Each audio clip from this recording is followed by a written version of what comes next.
Entonces vamos a comenzar primero con hipertensión arterial. Antes de comenzar la parte teórica, debemos tener algunos conceptos claros sobre la medición de la presión arterial, ¿no? En primer lugar, ustedes saben que un paciente que se va a tomar la presión, primero debe estar sentado, por lo menos unos 5 minutos en un lugar confortable, con silencio, que no debe haber tomado, tampoco puede haber fumado tabaco, tampoco debe haber realizado ejercicio, ¿no? Y una vez que hace el reposo de 5 minutos, tú puedes comenzar a tomar la presión del paciente, ya sea con un tensiómetro de mercurio o con un tensiómetro digital. No hay diferencias con respecto a los dos, sin embargo, el digital se tiene que calibrar cada 12 meses aproximadamente, ¿no?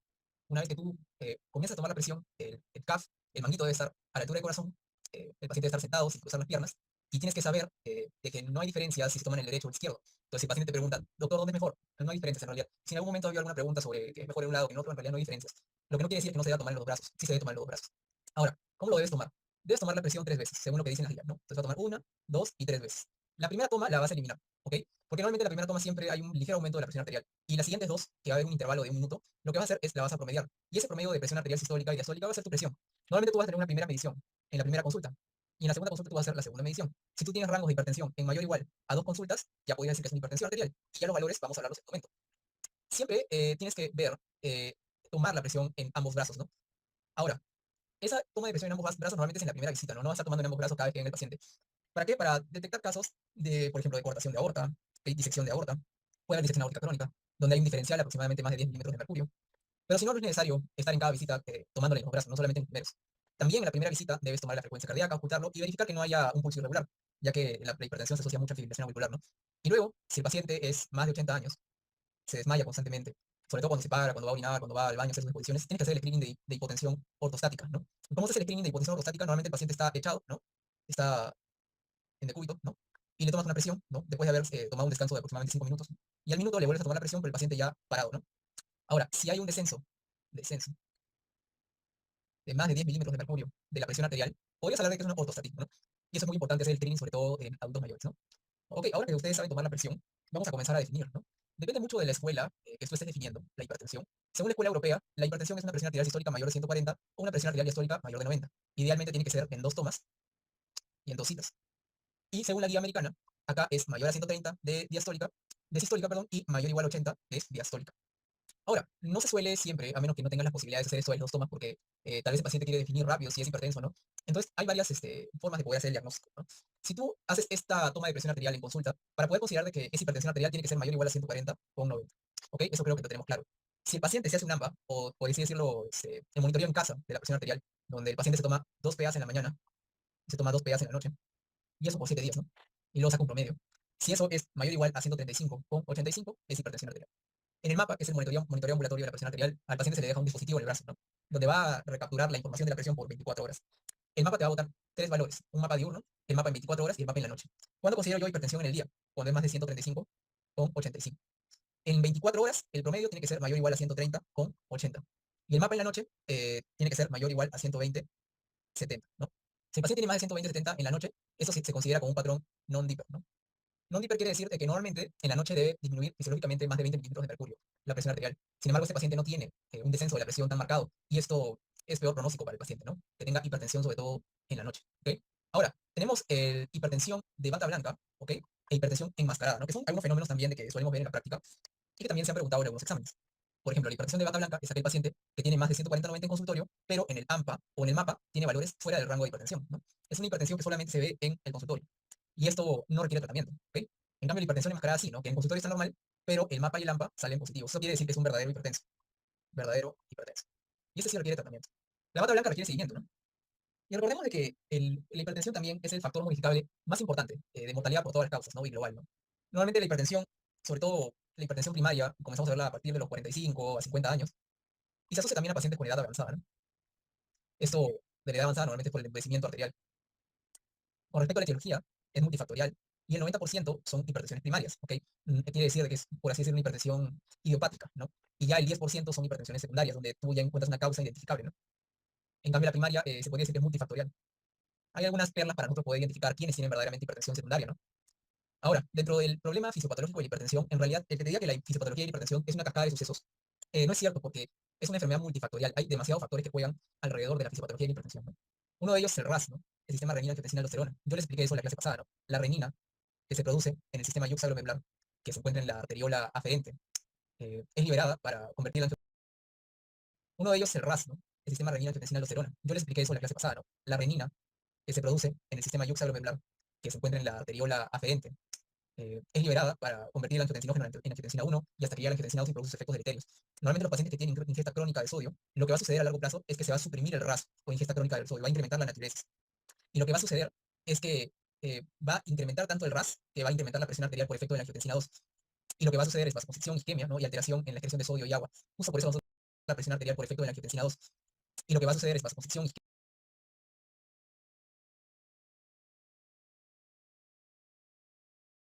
se va a suprimir el RAS por ingesta crónica del sodio, va a incrementar la natriuresis. Y lo que va a suceder es que va a incrementar tanto el RAS que va a incrementar la presión arterial por efecto de la angiotensina 2. Y lo que va a suceder es vasoconstricción, isquemia, ¿no? Y alteración en la excreción de sodio y agua. Justo por eso nosotros damos los IECAS y los ARA2, ¿no? También la hipertensión se asocia mucho a disfunción endotelial, ¿no? Ya que la resistencia vascular periférica está controlada por las arteriolas. La hipertensión es una situación, un fenómeno de alta resistencia vascular periférica, ¿no? La disfunción endotelial y la aterosclerosis que condiciona a rigidez arterial va a generar un incremento de la postcarga. Y esto, al incrementar la postcarga y tener más rigidez arterial, vamos a tener más daño de órgano blanco, ya que las arterias terminales del riñón, las arterias terminales del cerebro, ¿ok? Las arterias terminales del hígado van a comenzar a volver sistémicas, ¿no? Y va a incrementar la presión arterial. También en la hipertensión tenemos un incremento del sistema nervioso simpático, ¿no? Similar a la insuficiencia cardíaca, un incremento a nivel de endotelina 1, que a diferencia del óxido nítrico, se va a producir vasoconstricción. Y algo muy interesante, y es porque nosotros comenzamos a ver el tema de la hipertensión en las pacientes con menopausia, es que los estrógenos tienden a modular la presión arterial, ¿no? Controla la expresión de angiotensina 2 y endotelina 1. Sin embargo, la cantidad de estrógenos se reduce en la menopausia y esto genera un incremento de la presión arterial en estos pacientes, ¿no? Entonces, como ya les había hablado, la hipertensión es una enfermedad multifactorial, ¿no? De lo cual es lo más frecuente que sea primario. Ahora, eso con respecto a la hipertensión primaria. Con respecto a la hipertensión secundaria, normalmente hay algunos red flags para poder identificar a aquellos pacientes con hipertensión secundaria. Uno de ellos es que la hipertensión sea resistente, que tenga mayor o igual a 3 fármacos, ¿ok? Y que la presión siga alta, ¿no? Que sea una hipertensión de inicio brusco, que sea una hipertensión en un paciente muy joven, menor de 30 años, que sea muy adelante de la edad, más de 65 años, o que debute con hipocalemia, ¿no? Ahora, por ejemplo, ¿cuál sería la causa más frecuente de hipertensión secundaria? Sería la hipertensión renovascular, ¿no? La causa más frecuente de HTA secundaria, ¿ok? Esto se puede dividir en adultos mayores y en jóvenes. En general, en adultos mayores, el tema renovascular se va a producir más por aterosclerosis, ¿no? En cambio, en jóvenes vamos a tener más la displasia fibromuscular. La aterosclerosis es más frecuente, ¿no? Justo por eso es la causa más frecuente de hipertensión secundaria, ¿no? En cambio, la displasia fibromuscular es una enfermedad que afecta a la capa media de las arterias, donde vamos a tener estenosis, ¿no? Estenosis de las arterias musculares, ¿no? De las arterias musculares. Para poder hacer el diagnóstico de una hipertensión renovascular, se tiene que hacer con una ecografía doble renal, ¿no? Ahora, con respecto al hiperaldosteronismo primario, ¿no? El hiperaldosteronismo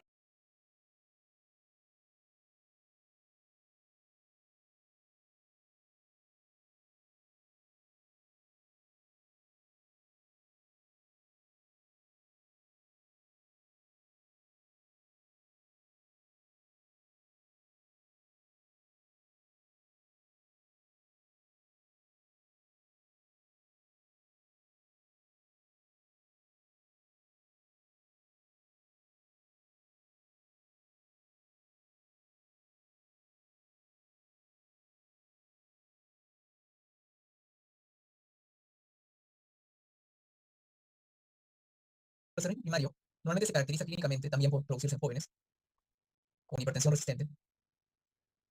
Y algo muy frecuente en el hiperaldosteronismo primario es la hipocalemia. Y ahí les había hecho una pregunta acerca de la hipocalemia, y es que la hipocalemia no siempre está presente en el hiperaldosteronismo primario, ¿no? Puede haber, normalmente se caracteriza clínicamente también por producirse en jóvenes con hipertensión resistente. Y algo muy frecuente en el hiperaldosteronismo primario es la hipocalemia. Y ahí les había hecho una pregunta acerca de la hipocalemia, y es que la hipocalemia no siempre está presente en el hiperaldosteronismo primario, ¿no? Puede haber, o no puede haber, la hipocalemia, ¿no? El hiperaldosteronismo primario hay un montón de causas, ¿ya? Hay como 6 causas de hiperaldosteronismo primario. Pero la causa más frecuente de hiperaldosteronismo primario es un adenoma suprarrenal, ¿no? El adenoma suprarrenal unilateral también puede ser llamado CON, ¿no? Un adenoma de CON o síndrome de CON, ¿no? Y para poder hacer el diagnóstico de un hiperaldosteronismo primario tenemos que tener el coeficiente aldosterona renina. Si el coeficiente aldosterona renina sale más de 20, hacemos diagnóstico de hiperaldosteronismo primario, ¿no? Y también podemos hacer una resonancia magnética de abdomen para poder evaluar el aldosteronoma, ¿no? El tratamiento depende, ¿no? Si es tratamiento médico, es espironolactona, ¿no? Y si es tratamiento quirúrgico para un hiperaldosteronismo primario, tenemos que hacer la adrenalectomía unilateral laparoscópica. Eso en caso sea un aldosteronoma, ¿no? Un momentito, perdón.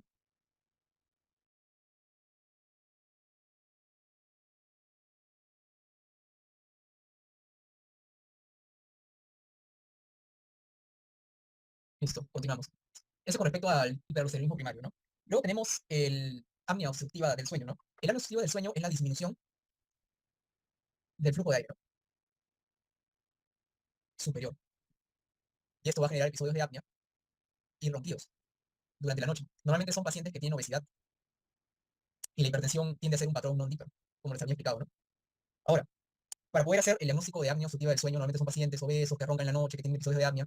El diagnóstico se puede hacer con polisomnografía. Eso seguramente lo verán en otorrino. También por el episodio de hipoxia puede haber un incremento de hemoglobina. Se puede producir como una pseudo policitemia. Y el tratamiento acá, aparte del manejo de la presión arterial, es el CPAP, ¿no? Y finalmente, el síndrome feocromocitoma parangioma, que son tumores neuroendocrinos. Normalmente se da en pacientes entre 30 y 50 años, donde la triada característica de estos pacientes son cefalea, palpitaciones y sudoración, ¿no? Y hipertensión. El diagnóstico de un feocromocitoma parangioma se hace con las metanefrinas, ¿no? Las metanefrinas en orina, como por ejemplo el ácido vanil mandélico, ¿no? El tratamiento de estos pacientes es la adrenalectomía, ¿no? ¿Ok? Vamos a continuar acá. Ahora, cuando nosotros manejamos una hipertensión, tenemos que verificar que no tenga daño de órgano blanco. Entonces, ¿cómo verificamos que no tenga daño de órgano blanco? Primero, si queremos evaluar el riñón, debemos pedirle la tasa de filtración glomerular, ¿ok? Y con eso verificar en qué estadio de enfermedad renal crónica está, ¿no? Si está con una tasa de filtración menor de 60, ya el paciente está en enfermedad renal crónica. Pero también, si el paciente tiene albuminuria más de 30, podría también estar en enfermedad renal crónica. Entonces, a los pacientes debemos pedirle creatinina, depuración de creatinina y albuminuria, ¿no? Con respecto al corazón, para ver si hay daño a nivel cardíaco por hipertensión, debemos tomar un electrocardiograma, verificar si tiene hipertrofia, por ejemplo, con el índice de Sokolov-Lyon, ¿no? Si el índice de Sokolov-Lyon sale más de 35, estás hablando de una HDI, ¿no? Una hipertrofia del ventrículo izquierdo. La onda RNABL más de 11 milímetros también, ¿no? Y otro como el voltaje de Cornell, ¿no? Donde podemos ver también hipertrofia, ¿no? Lo más clásico es el Sokolov-Lyon más de 35, y eso se pregunta de examen, ¿no? En la ecocardiografía también, ¿no? Acá no los voy a marear mucho porque son parámetros que no lo tienden a ver, pero sí, en general hay tres cosas, ¿no? A dos cosas, por ejemplo, ¿no? Que tenga un ventrículo izquierdo hipertrófico, que podemos ver la hipertrofia del ventrículo izquierdo por eco, y que también tenga disfunción diastólica. La hipertensión se asocia mucho a disfunción diastólica, ¿no? Quiere decir que es un factor muy importante para hacer insuficiencia cardíaca con fracción de eyección preservada, ¿no? Le pediremos biomarcadores cardíacos también, ¿no? Como las troponinas, para ver si son más del percentil 99, si hay una injuria miocárdica crónica, y también los péptidos natriuréticos, ¿no? Para ver si el paciente tiene insuficiencia cardíaca. Con respecto a las arterias, siempre está bueno hacer ultrasonidos femorales para ver si hay placas focales, ¿no? Si hay aterosclerosis o, por así decirlo, enfermedad arterial periférica, si hay alteraciones en el flujo Doppler femoral o carotidio. Y algo último que ahora estamos haciendo bastante es el score de calcio coronario, la tomografía coronaria. Si en la tomografía coronaria nosotros encontramos que el paciente tiene más de 100 unidades Agaston, quiere decir que tiene alto riesgo cardiovascular, ¿no? Y ahorita yo les voy a dar un poquito más acerca de esa tomografía, ¿no? Con respecto al tratamiento de la hipertensión, es muy importante el tratamiento de los estilos de vida en todo paciente con hipertensión, porque eso puede llegar a reducir hasta 20 milímetros de mercurio la presión. No es poca cosa, ¿no? Por ejemplo, ¿cuánto de sal debe consumir? Menor de 2 gramos al día, ¿no? Ahora, ustedes no normalmente dirán, pucha, ¿cuánto será 2 gramos, no? 2 gramos de sal aproximadamente es una cucharadita de sal completa, ¿no? Pero normalmente le muestras al paciente cuánto es lo que debe tomar, consumir de sal al día, ¿no? Puedes incrementar la ingesta de potasio, hay algunas sales que tienen agregado de potasio. El ejercicio aeróbico, más que el anaeróbico, es muy importante, ¿no? Más de 150 minutos por semana, sumado a ejercicio de resistencia 2 a 3 veces por semana, ¿no? Perder peso es muy importante, ¿no? Ahora que está de moda el tema de Liraglutid, de Tirzepatide, de los agonistas GLP-1, el perder peso disminuye bastante la presión arterial, ¿no? Entonces, lo que recomiendan es disminuir más de 5 kilos de peso aproximadamente. La dieta, ¿no? Ahora que está también de moda comer muchas carnes, mantequilla, leche, en realidad lo único que hacen esas dietas es incrementar la presión. Peor aún en pacientes que ya tienen antecedentes de hipertensión. Entonces, lo que está recomendado es que hagan una dieta DASH, en el cual van a incorporar frutas, ¿no? Verduras, frutos secos, y reducir el consumo de carnes, ¿no? Ya que eso sí disminuye la presión, ¿no? El alcohol ni hablar, ¿no? Idealmente no debería consumir alcohol, no sé por qué los días siguen diciendo limitar el consumo, ¿no? En realidad no se debería tomar una vez que ya es hipertenso, ¿no? Y no fumar, ¿no? El peor factor de riesgo cardiovascular, doctores, es el tabaco, ¿no? El tabaco. Los peores pacientes que yo he tenido en mi experiencia en el área de cardiología son los pacientes fumadores. Independientemente si son hipertensos, si son diabéticos, los que fuman, los pacientes que fuman tienden a llegar en estados muy críticos de enfermedad coronaria, ¿no? Entonces, ese es un mensaje para todos, ¿no? En realidad, no fumar ni tabaco, ni vapes, ni cualquier otra cosa, ¿no? Hasta se ha demostrado que fumar marihuana incrementa el riesgo de infarto de miocardio. Entonces, siempre darle el mensaje al paciente que cualquier cosa que él esté fumando va a incrementar muchísimo el riesgo cardiovascular, ¿no? Y justo eso se correlaciona con las preguntas porque te dicen cuál es el factor más efectivo para el control de la presión arterial es dejar de fumar, ¿no? Pero no hay nada mejor que el paciente no fume, ¿no? Simplemente que no lo haga, ¿no? Entonces, es una recomendación que tienen que dar a todos los pacientes, ¿no? Ahora, ese tratamiento es para todos, ¿no? ¿Y a quiénes debemos tratar con fármacos, ¿no? Aquellos que permanecen con la presión arterial alta, ¿no? Una presión más de 120, 139, o diastólica más de 70, 89, a pesar de 3 meses de estilo de vida, ¿no? Y más uno de los siguientes, ¿no? Eso quiere decir, en resumen, los pacientes que tienen presión menos de 140, 90, tienes que darles una chance, ¿no? O sea, si te llega a ti un paciente con menos de 140, 90, tiene 130, con 80, tienes que darle una chance antes de darle un medicamento, ¿no? La chance es que haga 3 meses de todos los cambios de estilo de vida, ¿ok? A menos que ya tenga más de 140, 90, ojo. Pero si el paciente, tú le das la chance, ¿ok? Y comienza a presentar lo siguiente después de los 3 meses, que tiene un score de riesgo, un score o un score 2 para personas mayores más del 10%, que tiene un score entre el 5 al 9%, pero tiene antecedentes de infarto, de ACV, hipertenso, diabético, hipercolesterolemia familiar, también debes de tratar, ¿no? Y también si es diabético, ya vas a ser diabético, ya debes de tratar, ¿no? Sin embargo, ya los pacientes que tienen más de 140-90, confirmado por MAPA, AMPA, ambulatorio, consultorio, a esos pacientes de arranque ya estilo de vida más fármacos, ¿no?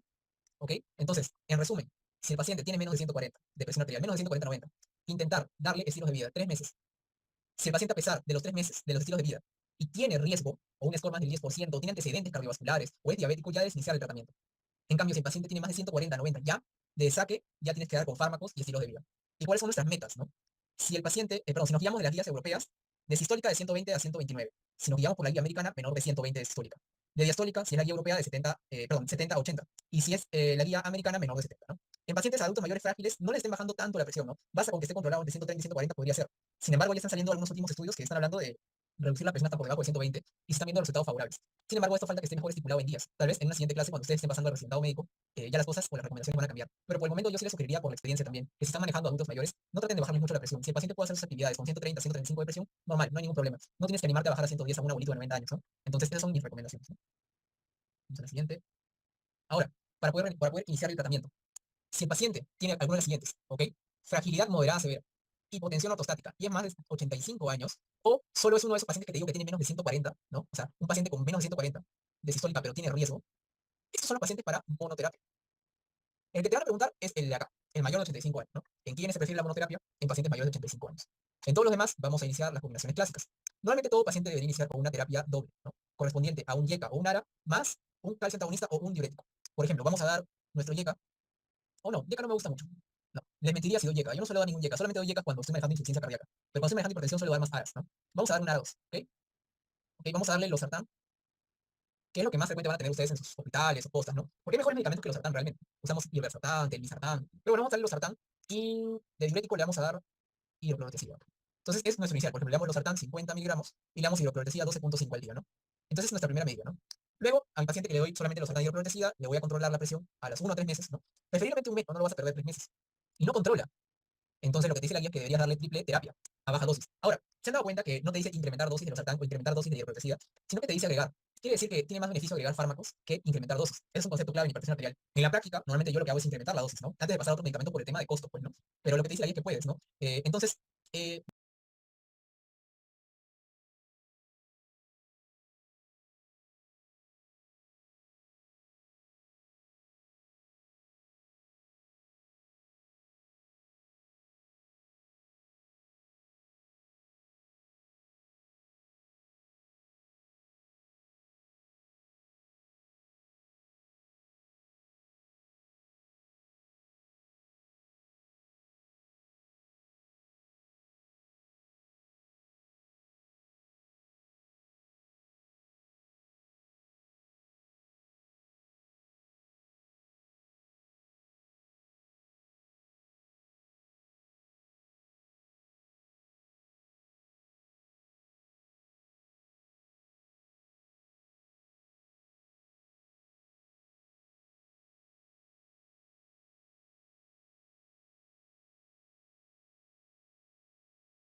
vamos a seguir con el losartán, por ejemplo, que es nuestro ARA2, vamos a seguir aquí 50, por ejemplo, lo pasé a cada 12, ¿no? Cada 12. Vamos a ir con el hidroprotecida, ¿ok? 12.5 y le agregamos amlodipino, ¿no? 5 miligramos, ¿ok? Ahí vamos controlando ya la presión, ¿no? Y esto lo volvemos a controlar y pasa un mes y sigue hipertenso, ¿no? Entonces a esto, por ejemplo, yo agarro y digo, no, sabes que ya tiene dos diuréticos y un ARA2, le agrego, en este caso, espironolactona, por ejemplo, ¿no? Ya tendría ya cuatro, ¿no? Ya le subí la dosis máxima a los tres, le agrego un cuarto de espironolactona, y a pesar de esto, le vuelvo a tomar más de 3 meses y sigue hipertenso, ¿no? Cuando ya llega a este estadio acá, ¿no? Ya tiene mayor o igual a cuatro fármacos, ¿no? Le agrego un cuarto de espironolactona y un ARA2, pasa un mes y sigue, pasé a cada 12, ¿no? Cada 12. Vamos a ir con el hidroprotecida, ¿ok? 12.5 y le agregamos amlodipino, ¿no? 5 miligramos, ¿ok? Ahí vamos controlando ya la presión, ¿no? Y esto lo volvemos a controlar y pasa un mes y sigue hipertenso, ¿no? Entonces a esto, por ejemplo, yo agarro y digo, no, sabes que ya tiene dos diuréticos y un ARA2, le agrego, en este caso, espironolactona, por ejemplo, ¿no? Ya tendría ya cuatro, ¿no? Ya le subí la dosis máxima a los tres, le agrego un cuarto de espironolactona, y a pesar de esto, le vuelvo a tomar más de 3 meses y sigue hipertenso, ¿no? Cuando ya llega a este estadio acá, ¿no? Ya tiene mayor o igual a cuatro fármacos, ¿no? Sobre todo tiene agregado espironolactona, ¿no? Tiene antihipertensivos a altas dosis, ¿no? Aquí ya está indicado lo que es la denervación renal, ¿no? Este es un procedimiento intervencionista, ¿no? Se hace por medio de un catéter, por ejemplo, acá está la aorta, ¿no? Acá está la arteria renal, acá está el riñón, acá están las ilíacas, ¿no? Se ingresa con un catéter a través de intervencionismo y se llega aquí a la arteria renal y se va a generar una ablación de las terminaciones nerviosas a nivel de la arteria renal, ¿no? Y esto es un procedimiento que se utiliza sobre todo en pacientes con hipertensión resistente, ¿no? Mayor o igual a mayor o igual a cuatro fármacos o también puede ser llamado más de tres fármacos. Normalmente siempre va escalando, ¿no? Finalmente la denervación renal sería lo último que podría hacer, ¿no? Ahora, hay poblaciones especiales que nosotros vamos a considerar dar algunos antihipertensivos antes que otros. Por ejemplo, en pacientes diabéticos vamos a preferir los ARA2 y IECAS, porque son fármacos nefroprotectores, ¿no? En pacientes con enfermedad renal crónica también podemos usar los ARA2, ¿no? Y IECAS. En pacientes de raza negra podemos usar los bloqueadores de canales de calcio dihidropirimidínicos, ¿no? Como amlodipino y diltiazem. En pacientes con cardiopatía isquémica, falla cardíaca, acá los beta bloqueantes, ¿no? En pacientes con asma, evitar los beta bloqueantes, ¿no? En pacientes con osteoporosis podríamos usar las tiazidas, ¿no? Ya que disminuyen la excreción renal de calcio. Por eso que también se usa la tiazida para hipercalciuria idiopática. Con respecto a la gota, tenemos que evitar las tiazidas. Y en pacientes con migraña podemos usar los beta bloqueantes, como el propranolol o los bloqueantes de canales de calcio, ¿no? ¿Ok? Entonces es fácil, ¿no? Si inicio con doble terapia, no responde, triple terapia. No responde, triple a dosis máximas. No responde, le agrego espironolactona. Y si no responde, va de denervación renal. ¿Ok? Sencillo. El tratamiento de hipertensión no es tan difícil. Creo que me había preguntado sobre la migraña. En este caso es propranolol. ¿Ok? El uso de propranolol también se utiliza en caso de migraña, ¿no? Por eso es que existe esa relación. Las definiciones son las mismas que yo hago, ¿no? Refractaria, resistente, ¿no? Mayor o igual a 140-90 con tres fármacos, ¿no? Entonces, no hay mucha diferencia en realidad, ¿no? Este, ¿Está bien igual aumentar la dosis si estamos en la cosita? Sí, claro, obvio. Es que es lógico, ¿no? A ver, Leslie, te pregunto. Si tú tienes un paciente que le estás dando 50 cada 24 de los sartán, no lo vas a necesitar en un mes, ¿no? Tal vez te gustaría verlo en 2, 3 días, ¿no? Entonces, cuando es un tip, ¿no? Cuando ustedes estén comenzando un tratamiento antihipertensivo, no hagan lo que dice la guía de citarlo en un mes, porque posiblemente no esté funcionando, ¿no? Entonces, si yo te doy, por ejemplo, los sartán e hidro de su vida media, ¿no? En cantidad de dosis para poder llegar a la dosis terapéutica. Entonces no es que yo al día siguiente más ya le mido, ¿no? Entonces, en una semanita vamos viendo cómo van los fármacos acumulados, ¿no? Y ves que tienes, por ejemplo, los sartán 50 miligramos cada 24, hidroclorotecida 12.5, tal vez ahora vas a los sartán 50 cada 12, hidroclorotecida 25, y eso lo puedes hacer en tu posta, ¿no? No hay ningún problema. Y en tu posta tienes amlodipino, y amlodipino le puedes dar 5 en la mañana y si le puedes dar 5 en la noche, ¿no? Vas a ir subiendo, subiendo, subiendo, subiendo, ¿no? Si con 3 fármacos no te responde, ya sería mejor transferirlo, ¿no? Ya que tienes que usar otros fármacos en ese caso, ¿no? Ahora, por el tema de emergencia hipertensiva, vamos a ver qué tal están ustedes aquí. Yo el día de ayer me llamaron a las 10 de la noche por un paciente varón, ¿ok? Un paciente varón de 32 años que tiene antecedente de hipertensión hace 2 años, no toma medicación, ¿ok? Llega con una PA en 200 con 120, ¿ya? Y tenía en la tarde, cursó con desorientación, ¿ok? También tenía parestesias, no sabía qué día era, no sabía cómo se llamaba su esposa, y también tenía la creatinina en 1.5. El valor normal es menor de 1 de creatinina, ¿no? ¿Qué opinan ustedes? El paciente se queda, se va, le dan de alta con antihipertensivos, ¿no? ¿Qué opinan? ¿Lo hospitalizan, no lo hospitalizan? Ese es un caso que yo vi ayer, por ejemplo, ¿no? Verónica dice atención inmediata, 32 años, hipertensión, desorientación, presión alta, tomografía cerebral normal, no había nada en la tomografía, claro. Yo vi la creatinina y lo hospitalicé, ¿no? En primer lugar, yo sospeché de que este paciente tenía una encefalopatía hipertensiva, ¿no? Encefalopatía hipertensiva. Y aparte de eso, tenía una falla renal aguda, ¿no? Secundaria a la hipertensión. Y esto entra en el concepto de emergencia hipertensiva. ¿Por qué? Porque si él hubiese llegado con 200, asintomático, no entraría dentro de los criterios de emergencia, ¿no? Pero la emergencia ya te habla de que hay algo que es el daño de órgano blanco, ¿no?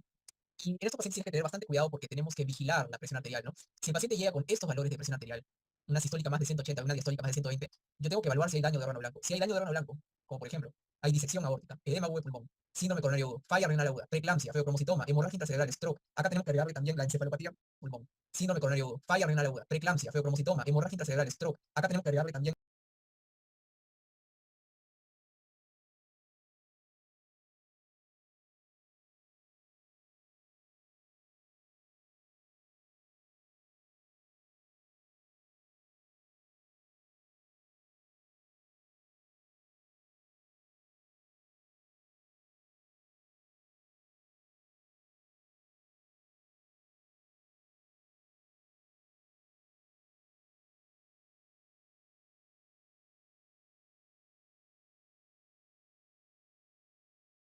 la encefalopatía hipertensiva, que no lo había mencionado. Ok, tiene que pasar a UCI, ok. Tengo que preguntarme si el paciente es una disección aórtica o es un feocromocitoma. Si es así, si es disección, la presión sí se la tiene que bajar todita, a menos de 120 milímetros de mercurio. Y al feocromocitoma menor de 140. Eso es una pepasa, pues, ¿no? Si es disección aórtica, tienes que bajarle toda la presión, ¿no? En cambio, si no es disección aórtica, tienes que bajar el 25% en la primera hora y tener esta meta en las siguientes 6 horas, ¿no? Y luego tratar de normalizarla en las siguientes 24 a 48 horas. Básicamente, ¿cómo se consigue esto? Por ejemplo, si tienes un paciente con 220, con 100, ok, quiero bajarle el 25% en la primera hora. Acá tengo la primera hora. Para no ser tan minucioso, porque imagínate usted estar atendiendo a un paciente, no bajó el 25%, ¿no? O sea, más o menos tiene que tatearlo. Entonces, si quiere bajarle el 25%, por ejemplo, yo le puedo dar un bolo de labetalol, ¿no? Que fue lo que hice ayer, le di un bolo de labetalol. 10 miligramos. Ok. La presión con ese bolo de labetalol llegó a 180 con 90, por ejemplo. Más o menos bajé ya por un 15-20%, ¿no? Y si quiere, le repito un bolito más de labetalol, ¿no? Le doy labetalol 5 miligramos, por ejemplo, poquitísimo. Llego a un 170, pues, ¿no? 170 con 88. Ok, el paciente a esta hora ya tiene una disminución de la cefalea, ya está más orientado. Entonces ya le dejo, por ejemplo, infusión, ¿no? Infusión de labetalol, ¿no? Y en la infusión de labetalol yo lo voy a visitar al día siguiente, o sea, después de 6 horas, y veo que tiene 140 con 70 milímetros de mercurio, después de la infusión de labetalol. Acá lo que tengo que comenzar a hacer es el destete, ¿no? ¿Y cómo hago el destete? Voy bajando el labetalol y ya voy agregando la vía oral, ¿no? Por ejemplo, este paciente que les digo, ya mientras ya le estaba quitando el labetalol, ya le estaba agregando su cara 2, ya le estaba agregando el diurético. Entonces yo le voy retirando el labetalol y voy agregando ya el tratamiento oral para que se vaya a su casa, ¿no? Obviamente controlando la falla renal, controlando la parte de la encefalopatía, ¿no? Es un manejo más amplio, no todo es solamente un solo fármaco, ¿no? Pero más o menos así tú lo vas controlando, ¿no? Ahora, no va a ser el mismo medicamento para todos los casos, ¿no? En caso de disección aórtica, de lesión labetalol, pregunta de examen, no hay mucho que decir, ¿no? Otra pregunta es que la presión tiene que bajar menos de 120, ¿no? En edema agudo de pulmón, nitroprusiato, nitroglicerina, cualquiera de los dos está muy bien. Síndrome coronario agudo, nitroglicerina. No sé por qué hay algunos que me han dicho labetalol. Miren, yo ya les hablé en la clase de síndrome coronario agudo que la nitroglicerina no solamente sirve para bajar la presión, sino también sirve para el dolor, ¿no? Entonces, en SICAS no estén dando labetalol, por favor, solamente nitroglicerina, ¿ya? En insuficiencia renal aguda está descrito el clebidipino, pero acá no tenemos, ¿no? Utilizamos la nitro, nada más, la nitroglicerina. En preeclampsia sí, yo he tenido varios casos, usamos el labetalol sin problemas. En feocromocitoma está descrito también el clebidipino, pueden preguntarlo. Y todo lo que es cerebro, ¿no? Hemorragia intracerebral, stroke, el labetalol es el de elección.